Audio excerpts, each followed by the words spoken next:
Hey guys, thanks for stopping over my page, Green Fitness Systems. Today I'm going to be talking about the ALS Ice Bucket Challenge.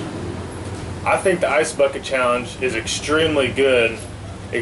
However, today I'm not going to be dumping any water on my head, no buckets of ice. Today I want to show you a little bit more of the education behind the challenge. A lot of people have been spreading awareness, which is awesome, it's fantastic. But the thing that I see is lacking is the education behind the ALS challenge. If you read one of my posts on my Facebook page, it goes into detail, gives you a written post, a very simplistic written post about what ALS is. The ALS stands for amyotrophic disease. So it's an amyotrophic, which means A, which is no, myo, which means muscle, trophic, which means nourishment, so no muscle nourishment. So ALS is a disease that affects the motor neurons within the body. So it's a central nervous system disease, and the brain synapses with the CNS, or the brain's part of the CNS, so the brain connects to the spinal cord, which is the central nervous system. And then you have the PNS, which is everything else in your body. So my arms, my legs, everything in that is the PNS. So my PNS talks to my CNS.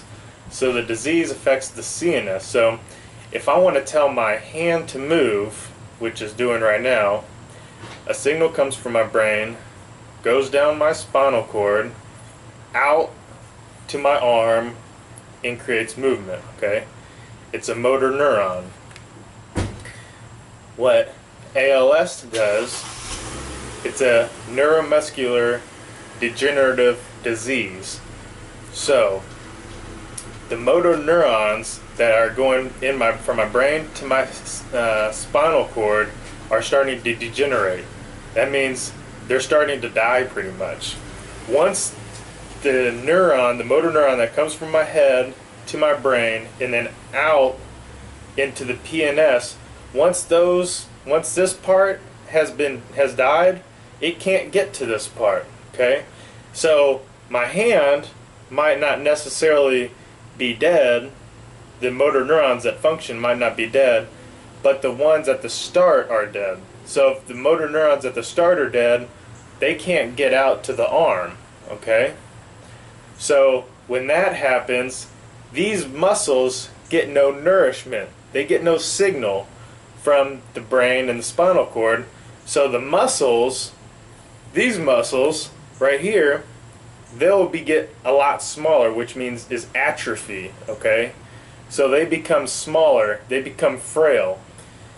Eventually, as you progress with ALS, it doesn't just affect your fingers, it doesn't just affect your arms, it goes to your legs, your other arm, it goes to your diaphragm, it goes to the whole body, and eventually you'll need help breathing, you'll need help eating, you'll need help with every single task of your daily life, okay? So your activities of daily living, you will need somebody to help take care of you. You will need a caregiver, which can be very expensive, or you would need a family member to help take care of you. And this disease is so devastating that it leads some people to be suicidal. So yes, this is a great challenge, but we need to spread awareness of what ALS really is, okay? This shouldn't just be a fun, trendy thing that we were doing. We should be spreading awareness to help with donations for a hope that someday something will change, and that someday we can get more research funded, more technology made, and develop a cure to help this disease. I watched a video last night, and a guy said there's 30,000 people in America with ALS, estimated 30,000 people diagnosed with ALS. And he believes that there's not enough people with ALS for the companies, the major drug companies, the companies that make these pills and the treatments. There's not enough profit in it for them because there's only 30,000 patients. There's not enough profit so that they don't want to spend too much money researching it. So that's where we come in. We have to donate. We have to bring up the dollars to pay to get this research funded, because these big companies aren't going to do it themselves, because it's a business. They're in it to make money. And if there's no money to be made for them, well, they're not going to invest their time. So we need to donate our money. And if you don't think this challenge has been working, since last year at this same time, the ALS has raised over $40 million more dollars than it had at this time last year. Now, yes, I agree, we could have raised a lot more money. A lot of the A-list celebrities that have been doing the challenge might only be donating $100, but the ratio of me donating $100 to them donating $100, it's not proportional.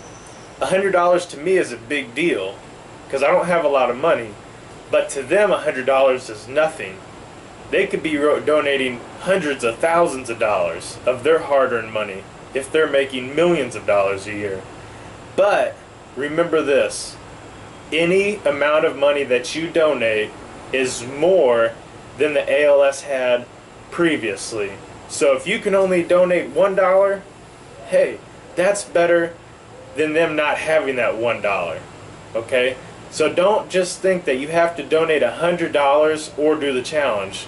You can donate any amount of money. I would offer you that if you want to do the challenge, also donate some money. Donate a little bit of your hard-earned money to help somebody in the future with ALS. Because this money will go to research, it might go to building new technology, and it might also just go to helping people pay for the care that they need that they can't afford, so that they can live a little bit better life while they're here on Earth. If you need more information, check out ALSA.org, and it will give you a lot more information on the education behind what ALS is. Thank you for taking time to watch my video. Green Fitness Systems is always here to give you guys education, tips, and really good workout advice. Alright, thanks for watching. Subscribe, like the page, share my videos so we can spread this awareness and education along to everybody else. Thank you. Guys, have a great day.